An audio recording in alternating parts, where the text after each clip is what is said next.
to today's episode of Living Naturally with Michaela. I'm Michaela, your host and mind body connection specialist, and I'm so excited to dive into a topic that truly resonates with all aspects of our health and well being. Today's topic is building inner strength, the mental and emotional benefits of consistent movement practices. We often think that movement is something we do to stay fit or active, but today we're exploring how it's so much more than that.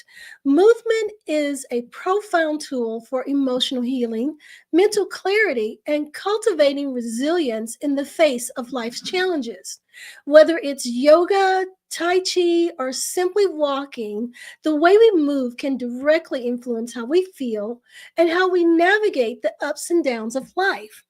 So I'm thrilled to be joined again today by my good friend, Dr. Michelle Greenwell, a Tai Chi and movement expert who has helped countless individuals unlock their inner strength through the art of intentional movement.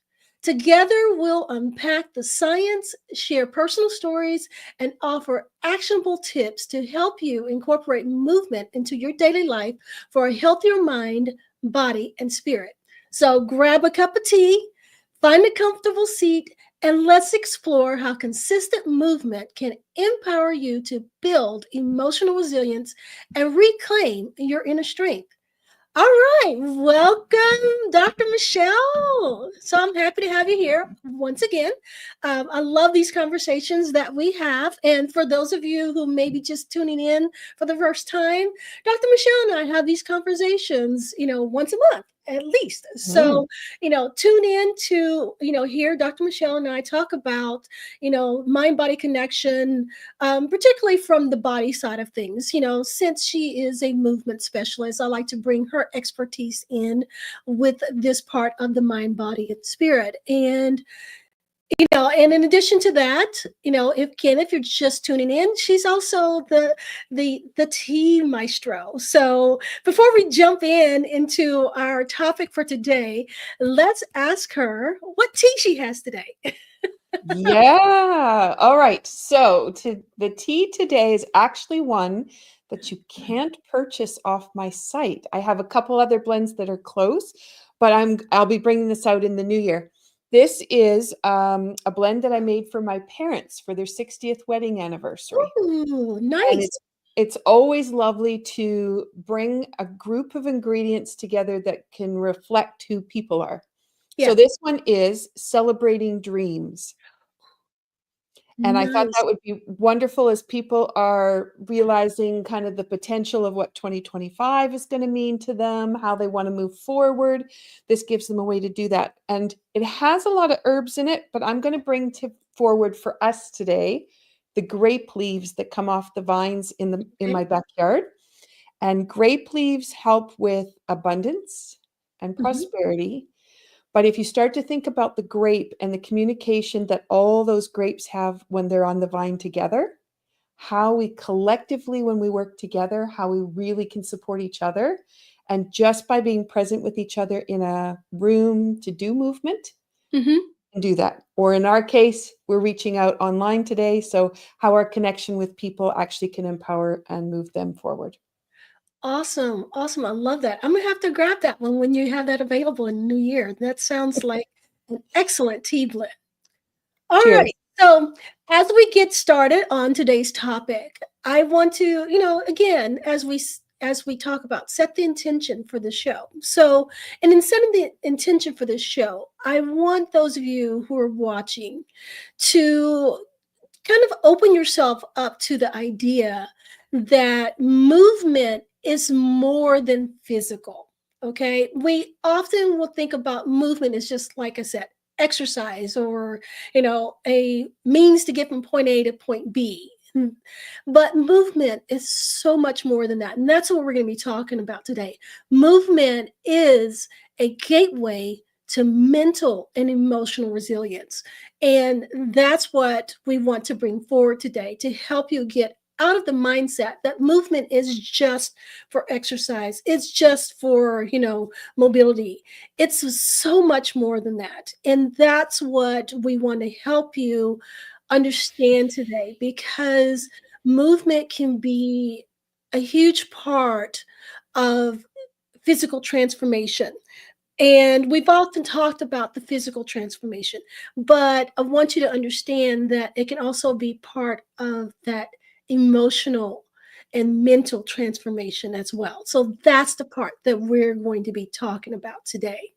And, I often talk about the mind body connection. That's my big thing, and how we have to look at the big picture and how everything is all interconnected. And so that's also going to be part of this discussion that we have today, because when we move, we heal, not just physically, but emotionally and mentally as well.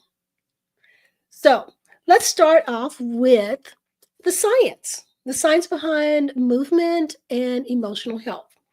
So I sometimes get a little geeky, because I'm a science girl. So, I'll try not to go too geeked out on you and use terms that most people have heard and understand. So, one of the main benefits of the physical activity of movement that can help us in the emotional and mental realm is the fact that physical activity stimulates the production of endorphins and serotonin, which are actual natural mood lifters.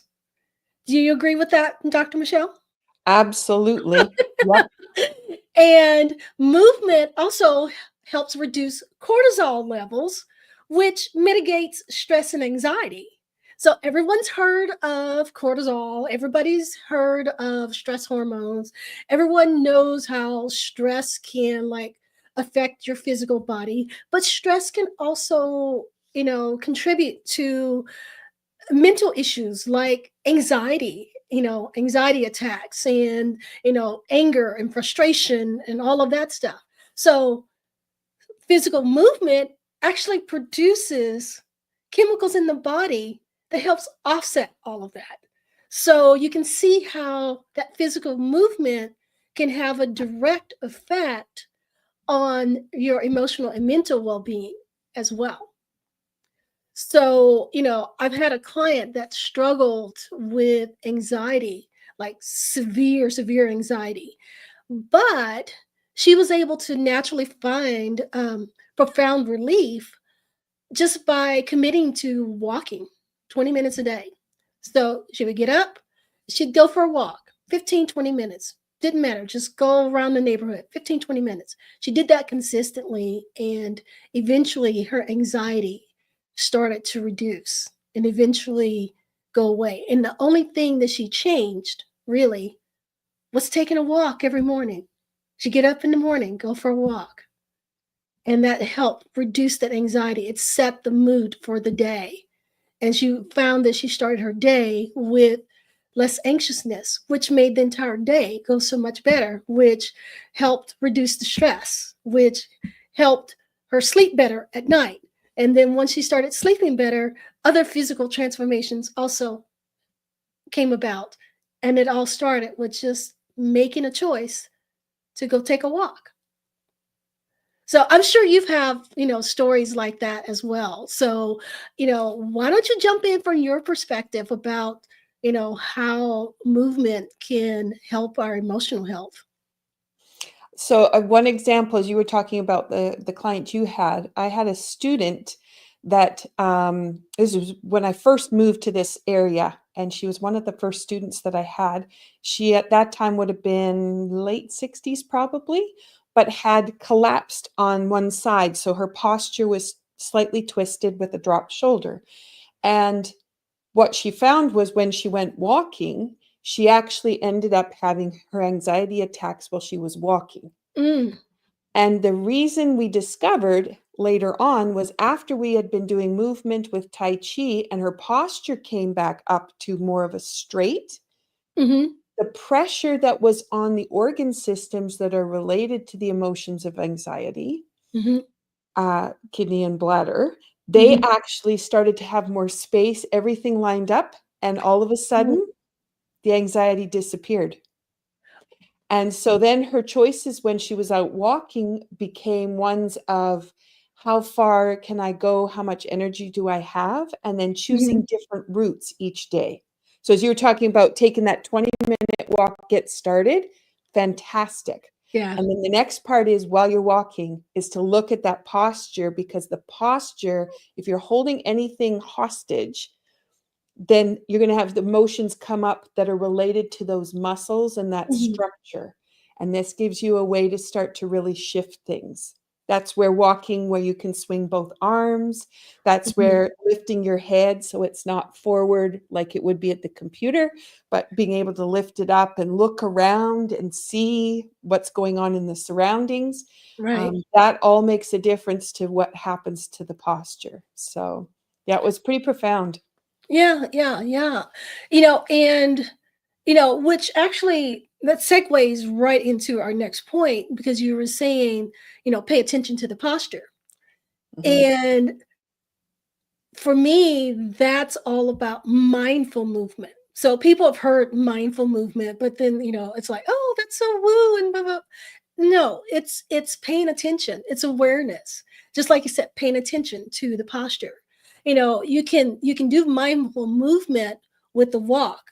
Like you said, pay attention to the posture. Pay attention to how your body feels with each step that you take. How is your foot hitting the ground? How is your arms swinging? That's all part of the mindfulness. And you can take that to the next point of when you start paying attention to the awareness of your body while you're walking, it also helps ground you in the present moment because you're walking, that is something you're currently doing. And so now you're paying attention to how you're walking, which is grounding you in what you're doing at that moment.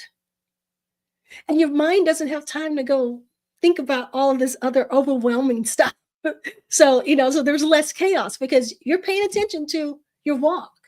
And Mhm. I would say too that for those who are just starting out, if you want to take it to the next level, you could also bring in breath work even when you're walking, paying attention to how you're breathing when you walk. Maybe add, okay, with each step, I'm going to, inhale and exhale on the same count or, things of that nature.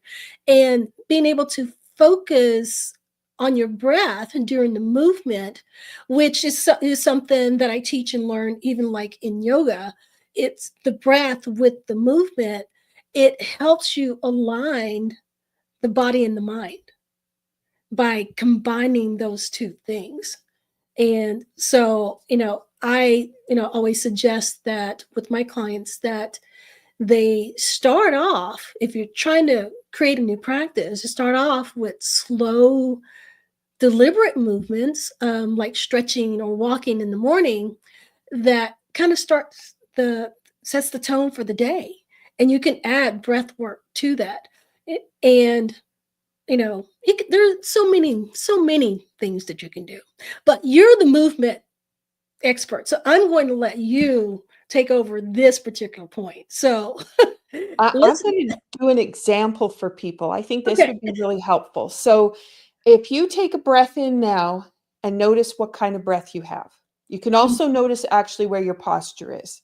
So, you could notice if your head is actually on top of your shoulders, maybe it's forward.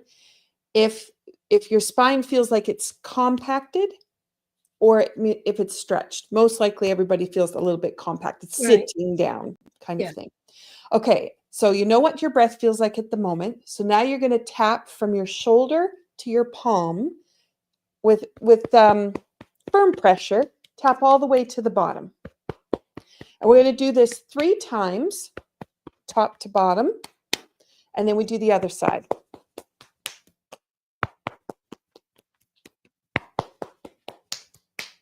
Okay, and now take a breath in and see what happens. Deeper? Yeah, for me it almost felt like my body lifted up more to let more air in. Right. Yeah. And that's one of the things that people don't realize about movement is movement makes everything else you do effortless. Yeah. And Awesome. so if you sit confined trying to get a project done and you're like, I'm not getting up from this chair until I'm done, you actually are limiting your capacity. And then if you throw in some movement, all of a sudden you open things up and there's a completely different way of looking at the project you're doing, but also the effort that's going to go into it. If you were to tap your arm from the top to the bottom and open up those lungs before you went for your walk, wow, that's a different walk. Yeah, exactly. Exactly. And then the other piece is because some people will go walking, they're going to have the dog on the leash, they're going to have Hmm. a cup of something in their hand, and they're actually not going to be able to swing their arms. The arm swing is opening up and engaging the brain, and it's waking everything up in a beautiful synergy. So you Mm. need that swing to be able to Yes. get you there. But Yes. when you swing, you're also along the lung meridian, which goes to the thumb, and you keep stretching it as your arm goes back and forth. Not with forceful, it just is Right. natural. When you're standing up straight, your arms will automatically swing, and you have this lovely little massage opening and Mm. closing the lung line. And that is grief, guilt, and regret. Yes. Yes. Yes. I like how you brought that back to the emotional connections because a lot of the work that I do is helping clients understand the connectivity between those emotions and emotional states in what's actually manifesting in their physical body. And I often tell them if you want complete healing of what's going on physically, you have to address what's going on emotionally as well. And you're absolutely right. Lungs, in particular, one of the biggest emotions associated with the lungs is grief. Mhm, And I have dealt with that so much with so many clients that have come that have respiratory issues or, breathing issues and that kind of thing.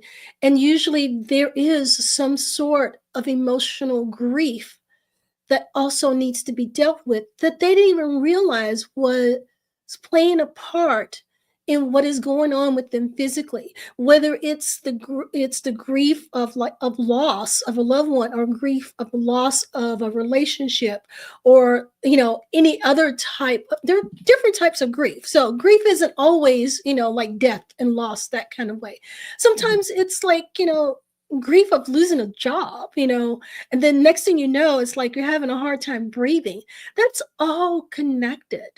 mhm, But for today's conversation, doing, we're bringing forth how physical movement can help reduce the emotional. mhm. And, like you said, the swinging of the arms can Yeah, help with this. yeah.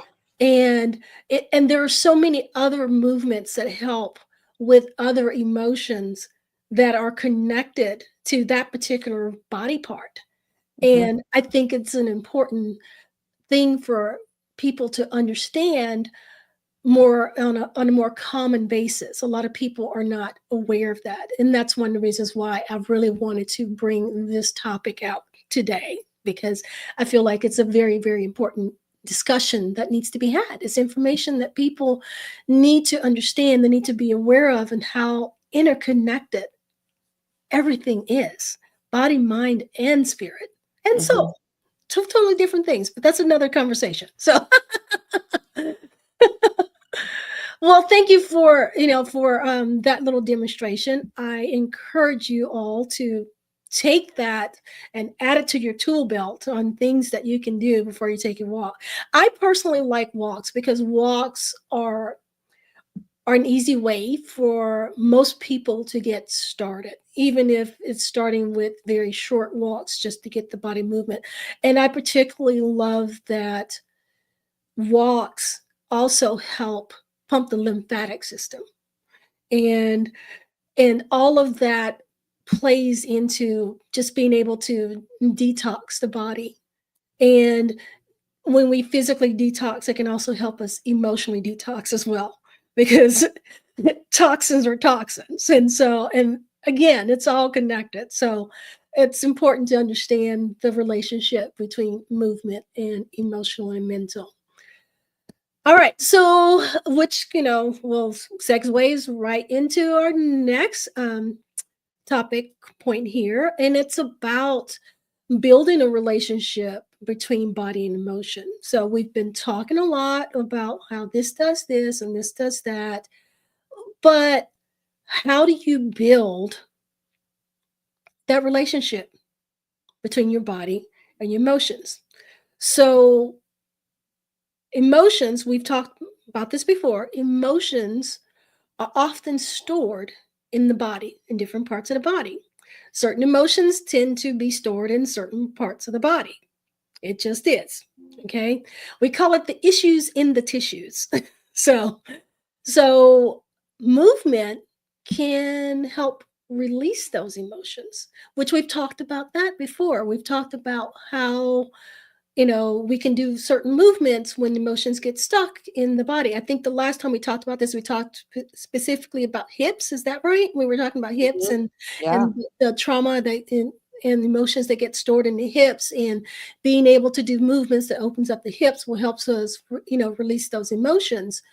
And and how like tight shoulders can represent emotional burdens, like just the weight of the world. I call it the weight of the world. You're just like carrying around that burden, and it's just like pushing your shoulders down. Or another one I see a lot with people that it's like their jaws hurt because they're constantly clenched, and that can be like unexpressed anger or tension, or what I call ruminating on the same thing, just chewing on it, over and over again, which can lead to like teeth grinding and all that kind of stuff. So, one of the things that I generally will help clients learn to do is what is called a body scan, which is just noticing where you're holding tension.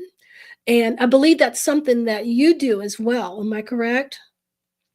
Probably not quite the same way that you do.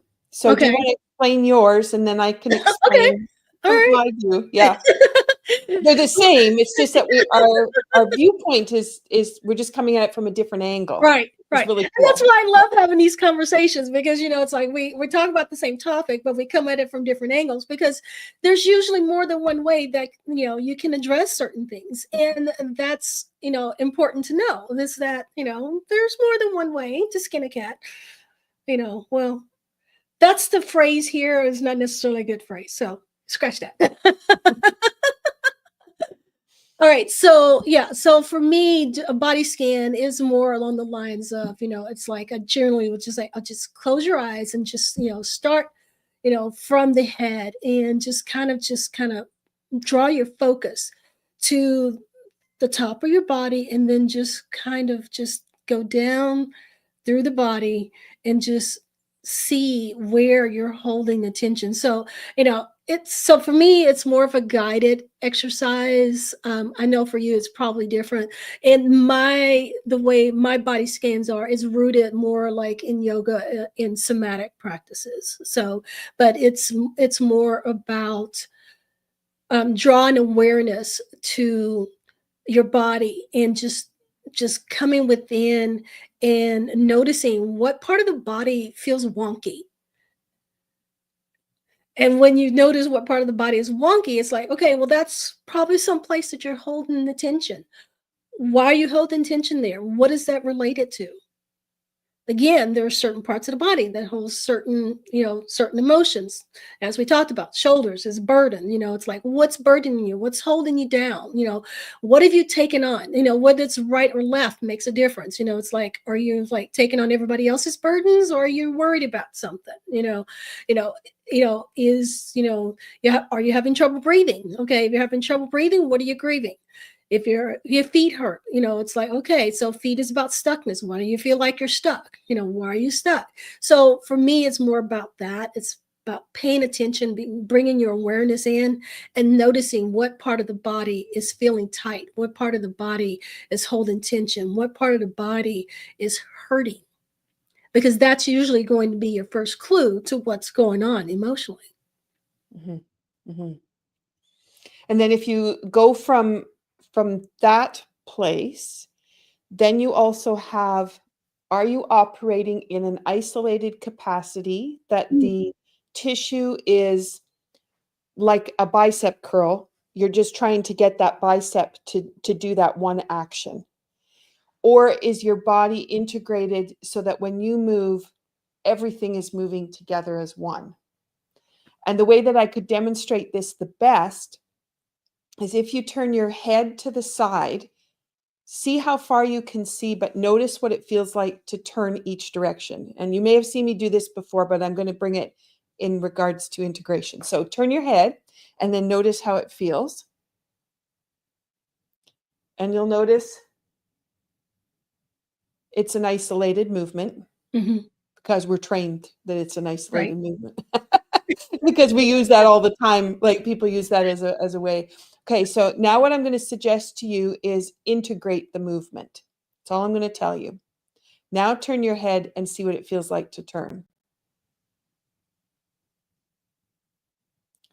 What came along for the ride? Uh, what came along for the ride? Huh. Well, I actually heard like a little crackle when I turned that second time. And so when your head started to turn, did you notice that the sternum Yeah, started to be there? And yeah, you may have noticed that the belly also wanted to participate. yeah. Well, I did notice that my head was able to turn more. Yes. Yeah. So we have our isolated movement, which Yes. is going to be effort, which is going to be pockets of emotion in different muscles, breaking us into parts.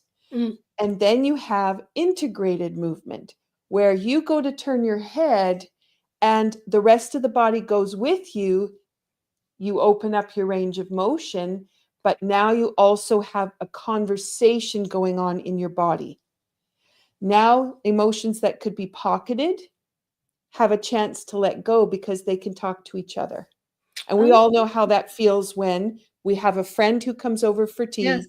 and we sit down with our friend and you put the tea on and you have the conversation. You're like, oh, I feel so much better. It's the same with the body. Yeah. One piece is talking, one piece is talking, and nothing's speaking to anything else in a capacity that has any value. And then all of a sudden you integrate it, and wow. So now if we integrate it on a bigger, I suggested integration and look at how much happened. So you can see the power of intention. But if we instigate it, if we do the ear rub, which I'm sure that your I love the viewers era. will know the ear rub, and it's just because it's so incredibly powerful. So Yes, I'm going to I rub. will just sit on the sofa sometimes and do that, and it's like, ooh. So I'm, for those people that are maybe listening in, I'm rubbing the ear from the top to the bottom 3 times on one side, and I'm going to do it on the other side. And the ear has points that reaches a conversation all over the body. So we're actually waking up that conversation. It's like being on the party line. And so now if you turn your head, see what happens to the rest of the body. So if you turn, and now you may notice shoulders, hips.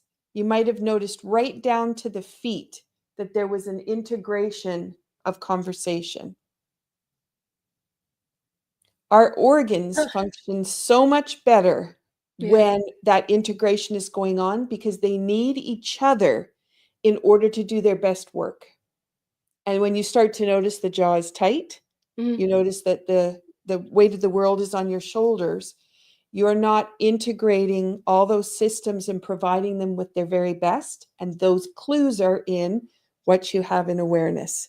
Yeah, This is tight. Okay, I need to spend some time making sure I'm fully engaged as a whole-bodied person, yeah, not an isolated person. Yeah. right. So, yeah, so we again, we're talking about the same thing, but from different modalities, methodology, if you will. But it's still about body awareness and noticing what's Mm-hmm. happening and why is it happening. But you have offered some additional tools for integration to be able to become even more aware and open up that movement. The funny thing is that when you were talking, one of the things that came to me, because I'm a geek girl, is I started thinking about sometimes when I'm trying to help clients understand energy centers and chakras and everything, and I'm trying to explain it to them in a non-woo way. One of the things I often use is like circuits in a house and a circuit breaker and things like that.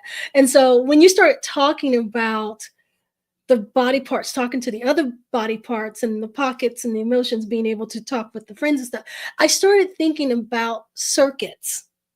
Again, like I said, geek, totally geek. I started thinking about circuits and how the way the flow of electricity works, and how sometimes the flow can be chopped off at a certain point, Mm-hmm.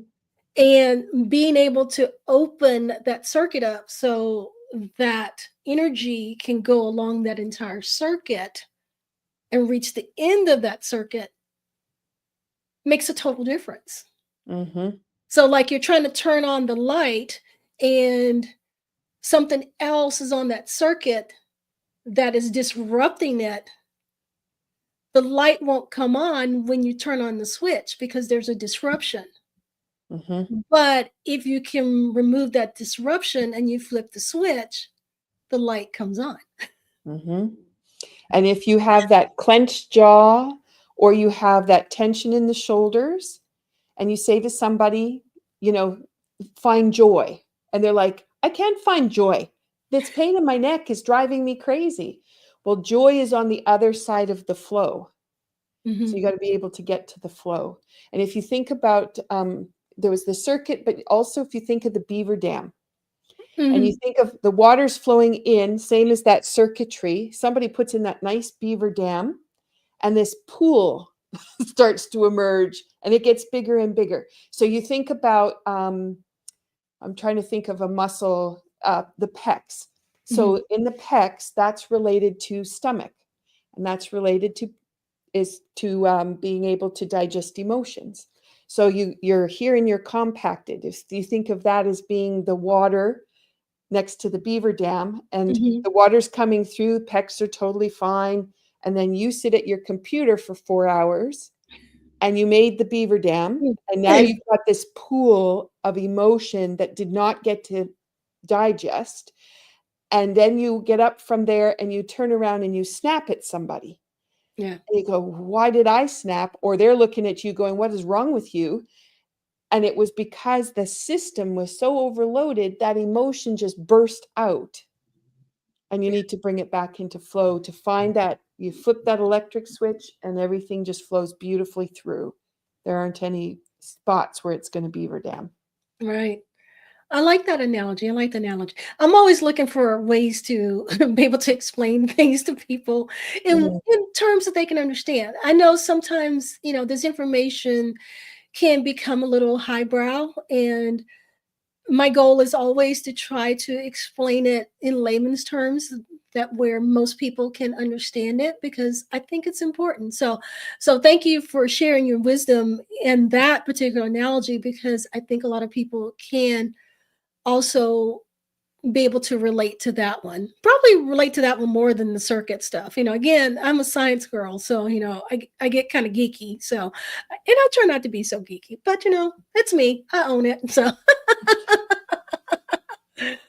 But I think it's so freeing when people realize that the emotions they're experiencing are not forever, and they're also not even for tomorrow. yeah. Those emotions are for right now, and it's a signal, just like the neck pain, just like the jaw pain. It's a signal to say you are out of balance and you need something to bring yourself into balance. And when you do, joy can arrive. Hmm.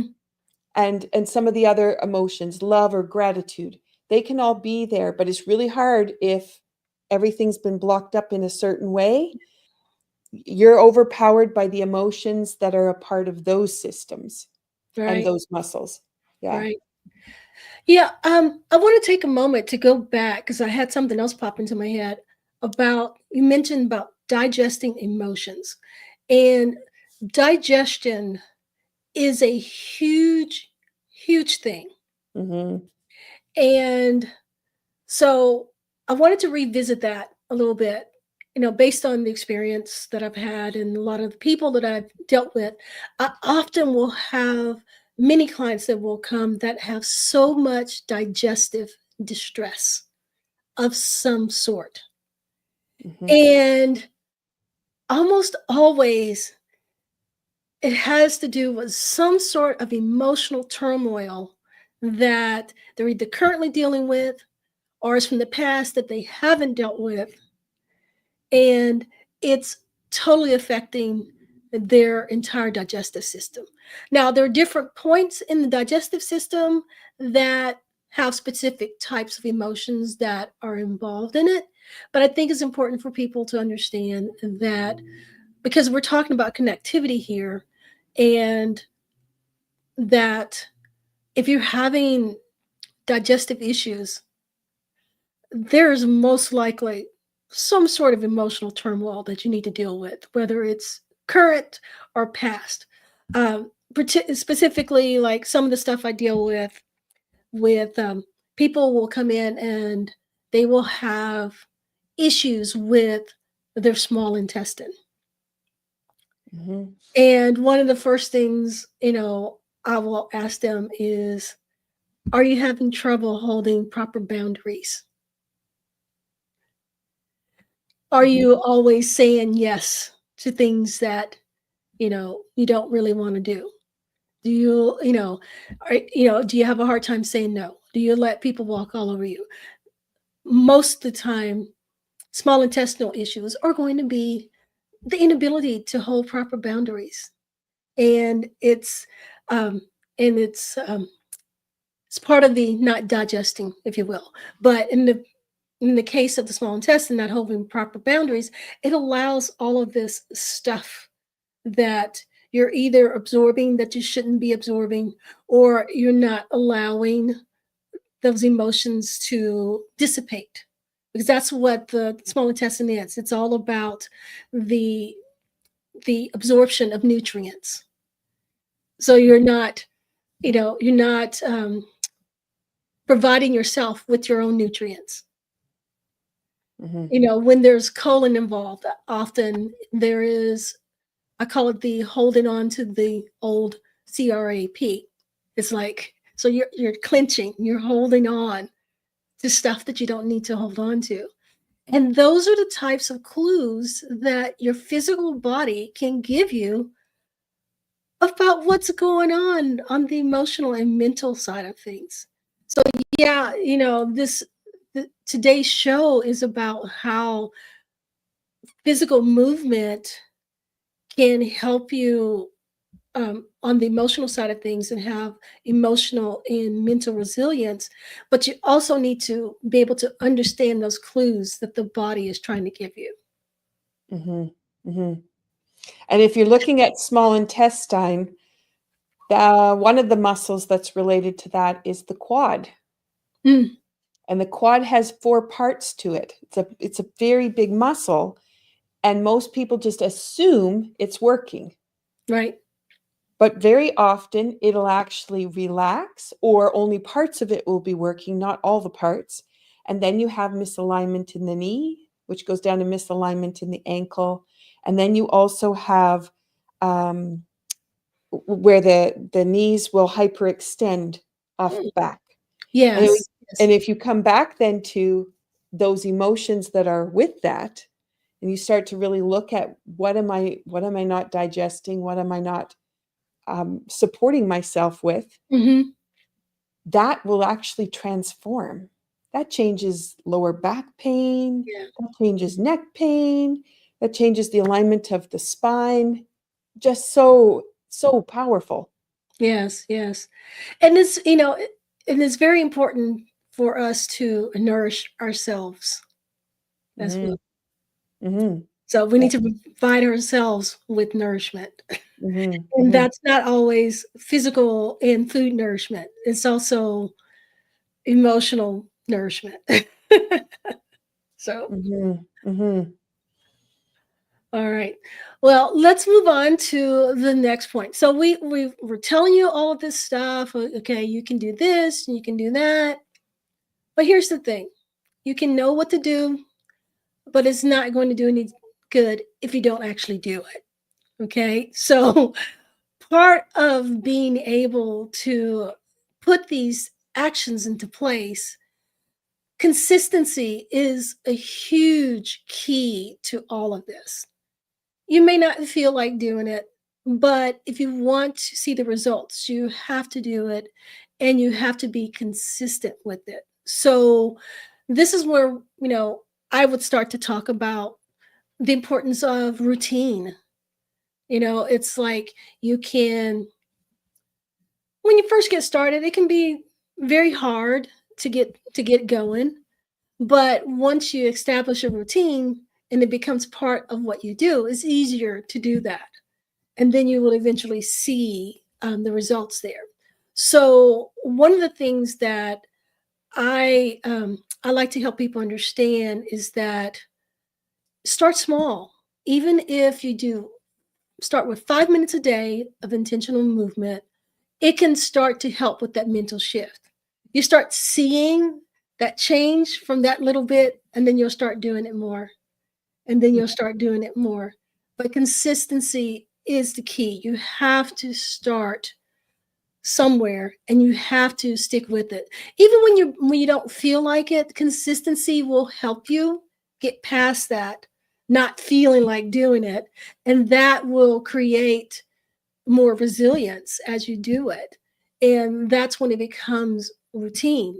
And the routine creates the stable foundation that you need, which makes it easier for you to not only do those routines that increases the endorphins and decreases the stress and all of that, but being able to have that routine and sticking with it will also eventually help you be able to handle the ups and downs that you feel emotionally throughout your day-to-day life. And I think that it's very important for people to be able to create and establish those routines. So what do you feel about that, about the whole routine thing? Do you agree with that? And there's two ways that people can look at it. They can look at it from the reactive position of, I need to do this. I have to work at it. Or they could look at it from the proactive piece, I get to do this. right? And then there's the second part is, I'm going to wait until my lower back is really sore. I can't get out of bed in the morning. Okay, I guess I'll go do it. Or bypassing the signals and waiting for the signals, getting active first so you Mhm. don't have the signal. So there's different approaches of looking at it, and most people will wait until they have the signals, and the signal gets stronger, and then it gets a little bit stronger, and then you're like, oh my, I'm so much pain, and now it's work because you have this tight body that you're going to try Mhm. to move, and it's not going to be really joyous until Right, you start to unwind it. And right. that's the part that you're talking about, making sure it's a regular habit. But if you start to think of it from the proactive perspective of, I have this opportunity to go for a walk so that my Mhm. body does not have to signal I have been neglecting it. I Yeah. have this opportunity to gift it first, and it has the opportunity then to function optimally. And the other piece of that is, which with you're saying with the consistency, is it's cumulative, Mm. because if you start to do one piece and then you do another piece in a week's time, it's like starting all over again. But if you do a piece and then you do another piece and then you do another piece, they start to connect together. Mhm. and you magnify. And that's a lot different than I'm going to go do my workout, and I'm going to go do my workout, and I'm going to go do my workout. But Yes. it's like, I'm just going to dabble these pieces in, and the body goes, oh, I can trust you. You're starting to make me Right. feel better. And these pieces are working better. And now that's working even better. But now we can start to heal this because you've provided enough for us to get to there. Right. And then you just keep sprinkling. Yeah. Um, but it's proactive. So for people in their mindset to start thinking, don't wait till your knee is out of alignment and then you go, I should probably get some leg strength. Don't wait for that. Go, Right. I want leg strength. I want to have Right. posture strength. And I hopefully what they'll think of is I want whole body integration because I want to be maximizing who I am as a human being rather than isolating myself up and then working on complaints. Right. You know, I love that. I love that you brought that up because sometimes it's a choice and you have to make a choice. And making that choice to change how you look at it can be a huge difference. Mhm. And that can start shifting the mental attitude right there. And sometimes, you know, and even for us that are professionals, we still struggle sometimes too, you know. Mhm. So I have to often catch myself, stop saying I have to or I need to, and change it to I get to. Mhm. And one of my favorite sayings when it comes to movement and exercise is that exercise is a celebration of what my body can do. Yeah. And so when you start thinking about it like that, it's, you know, I can walk. I get to walk. You know, there are people who struggle to walk and they wish that they had the range of motion that you have, that although you feel like your motion is limited, there are others that wish they had a little bit of what you have.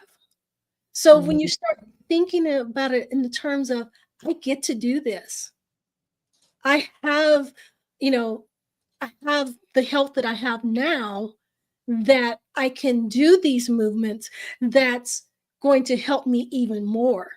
Mhm. And that's all of that proactive that you were talking about and that Mhm. mind shift.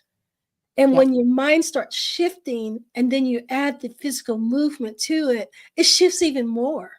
Yeah. And you know, and it, like you said, it it becomes a cumulative effect. Yeah. And one of the principles in Tai Chi is less is more. And I Mm. think well, our mentality of, the aerobic era, right? Of you've got to go work out hard. If you're not Mhm. sweating and you're not like, huffing and puffing, you're not having an impact. But for a lot of people who are really tight and holding that tension, that kind of workout can put more stress into the Right. body. So in Tai Chi, we're looking at less is more. So when you back up and you do, if you do like, if I just circle my hands out in front, from a person observing me, they're going to look like I'm doing this great big long stretch with my arm, and it's giving me a nice back stretch because Yeah. that would be their exercise brain thinking, oh, that's what's happening. But what actually is going on is this beautiful circle with the hands. Yeah. The arms actually never go out straight. They're always slightly bent. Yeah. And that's the less is more. I could go like this and pull tissue, but if I start to go like this, there's this little massaging inside Mhm. that is talking, the spine is being inspired and it's talking to all the organ systems. It can't Mhm. talk to the organ systems if you're stretching because then things have to let go for you to do the stretch and other things have to engage. But if you are in a balance of back and forth flow, then Yeah. you have this opportunity for everybody to be in the conversation. And people most often then when they do less, they think they're cheating, but then they feel this chi start to flow. So Yeah. if people have been moving their hands with me, they may notice that their fingertips are starting to vibrate. Yeah. Yeah. the circulation is reaching the end of the fingertip. The lymph fluid is flowing through Yeah. because we were gentle. Yeah. And and that awareness then of how you can impact things. So thinking about the choices that you make, listening to the body and those cues that you did in your scan, and then what do I need in order to support my system? Do I need to hit it hard? Maybe not at the moment, maybe later in the day, maybe right now I just need to be very gentle. And then when you say, yeah, I'm going to hop my bike and I'm going to go for a really good ride, and the body goes, yes, that's awesome. But it's now feeling like it could let go of the tension Yeah. and function in a way that, you're going to have full strength on the bike. Yeah. Yeah. Yeah. Yeah. I love that. I love that. Yeah. Tai Chi. I love doing Tai Chi as well, as you know, but I'm nowhere near the expert in it that you are. So that's why I let you hold those particular conversations. But yeah, I love Tai Chi, particularly because of the energy movement that comes with each of the flows. And, so often I will just be doing stuff around the house or whatever, and I'll just get like this burst of an idea of, okay, I'm just going to go, do a little hand, Pattern. movement, and most of the time it's not a particular pattern that is like, oh, okay, of a design to flow.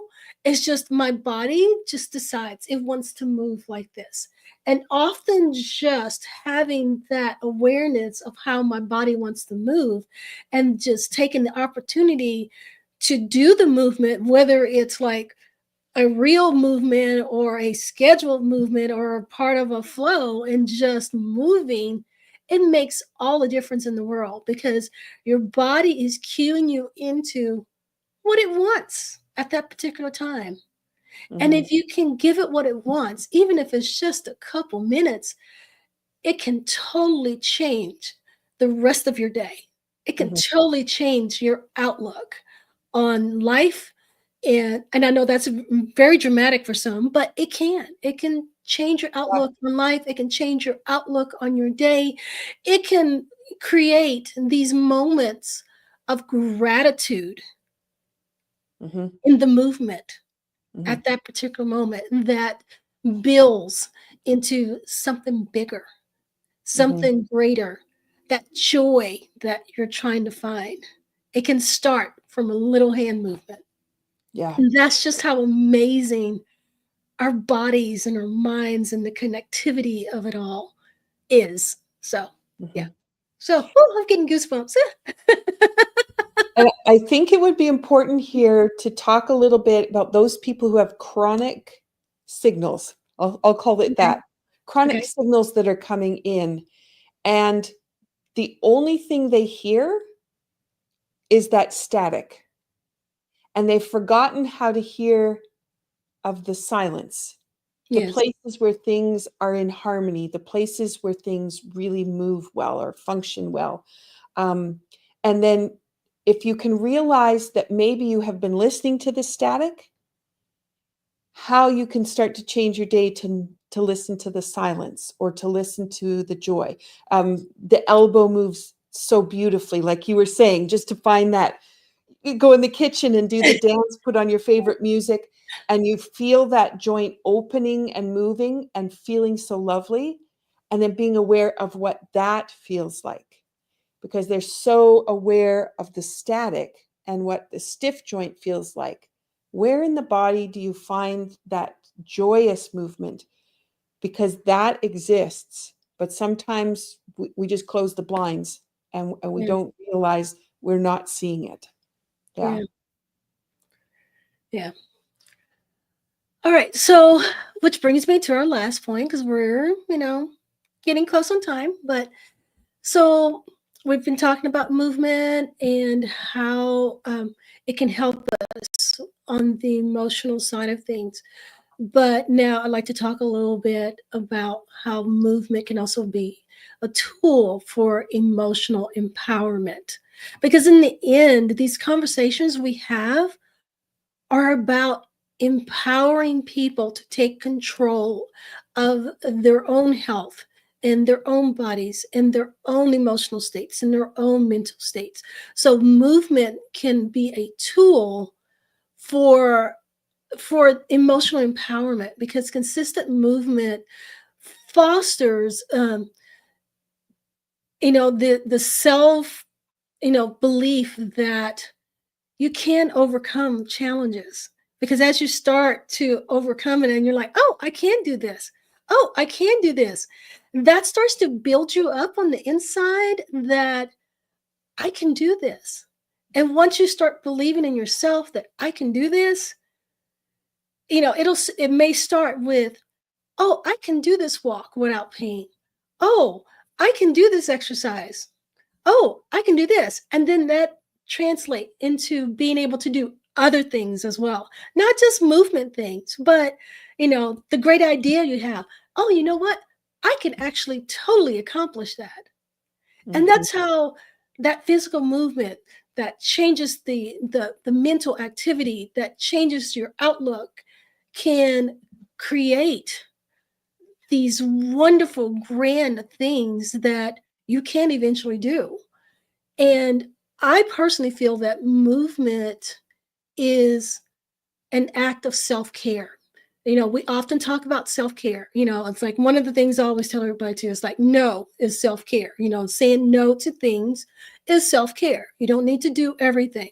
So there are other things too that I attribute to self care. And for me, movement is also an act of self care because when you move, you're telling yourself, I'm worth the effort. Mhm. And that builds up your own inner worthiness as well, Mhm. which totally changes the conversation on everything. So, what do you feel about movement as an emotional empowerment tool? Well, I have a lot of people that will ask me, how do I get done all the things I do in a day? And, and they think I'm lying when I say it's Tai Chi. It's because I made a commitment. Yes, I'm the instructor, but that means I get to class. I can't skip out because it's cold tonight and I don't feel like going out, that doesn't count. I have to be there. That was a commitment that I made. And the other is the connection to others. It doesn't matter to me if one person is there, 25 people are there. The conversation I get to have with someone else in a healing capacity, just because we're just engaged in Tai Chi together, Hmm. means that we've inspired each other to be better. And it also is the gift that I give myself. And I feel so much better when I have more Tai Chi classes in my week than when I have less. So sometimes in the summer, things get canceled out because people are busy.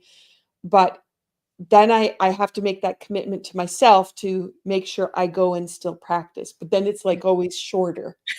But when I go out with other people and I'm in that group setting, we could go for hours. We just get lost in the Yeah, time. And it's so lovely because time does stop when you're joyously moving and you're doing what you love. And that's what feeds me to do everything else that I do. And it's a commitment that I've made. Yeah. awesome, awesome.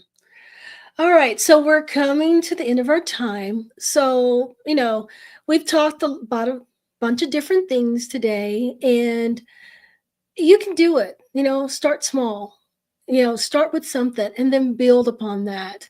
And I actually did create a resource that I'm going to make available to you guys, and I will drop it in the comments a little bit later. And it's tips for starting a mindful movement practice for beginners. So if you're just starting to try to start with some sort of mindful movement, it's just like some couple little tips, to help you kind of get going. But I want to leave you with basically, the message that consistent movement isn't about building physical strength. Yeah, it can help with that, but that's not what it's about. It's about cultivating emotional resilience, inner peace, and a stronger connection to yourself.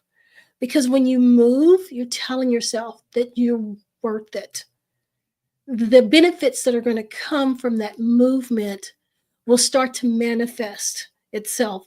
And not only will it manifest itself in physical strength, but also emotional resilience, because the movement will also help you release all of that emotional blockage that you need to process and get rid of. And so it helps in so many ways.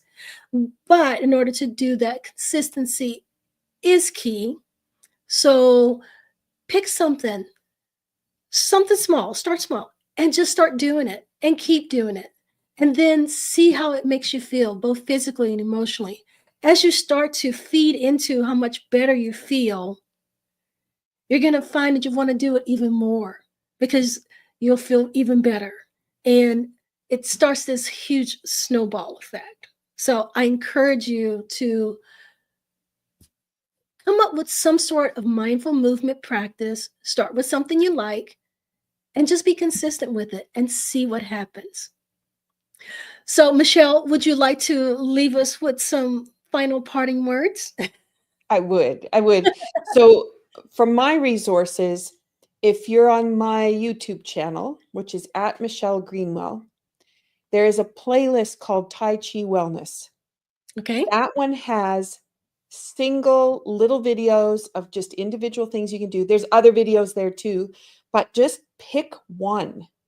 And it's a movement you've never done before. Just as you were talking about, get to know what it means for you. Where do you notice in your body by doing that scan? Where do you notice that you find more joy, more freedom of movement, deeper breath, circulation picks up? And then know how that feels for you in the long term of the rest of the day. Yeah. And then do it for a few days and then go to the next one. And pretty soon you'll find you'll be stringing them together in certain orders or looking at routines that you can put together. But there's so much resource there. Yeah. And each one of those, for me, I can be on meetings and turn around, and sometimes underneath the camera, I can be doing something, and that completely balances me for the next part or for keeping my mind open and available for creative ideas rather than reactionary kind of emotional, comments that will come back. I Right. don't know if we could do that. Instead, I'm like, oh, that's a good possibility. But what if we did? And then, off you are in possibility instead of in restrictive thoughts. So, All yeah. right. Well, there you have it. You guys go check out those videos. Michelle does wonderful videos, and most of the videos that she does is very easy and gentle as well. So you don't have to worry about, oh, I can't do Tai Chi. Trust me, you can do them. They're easy. Incorporate them. Okay. And a All right. lot of them are seated as And well. a lot of them are seated. There you go. So, you don't have to worry about, can I stand or do I need my balance or any of that? You don't have to worry about it. All right. See, there you go. No excuses. So go grab those. That's right. All right. So that is it for today's show. Thank you for joining us. And remember, we do these discussions with Dr. Michelle once a month on the first Friday of every month. So make sure you come back again to see what else that we're going to talk about. And, I, I'm at a loss for words at this moment, but thank you once again for joining us, and we appreciate that you have put, yeah, she's shown us her tea. Exactly, exactly. We appreciate Celebrate that. your dreams. Yep. We appreciate that you have tuned in and you value our opinion and our expertise to help you move along in your journey. And I want you all to remember that health and wellness isn't a destination, it's your daily journey. That's it for today's show. I'll see you next time. Bye. The journey is the reward. Exactly. This episode is brought to you by Living Naturally for Life, the Greenwell Center for Holistic Health, and Cape Breton Tea Company.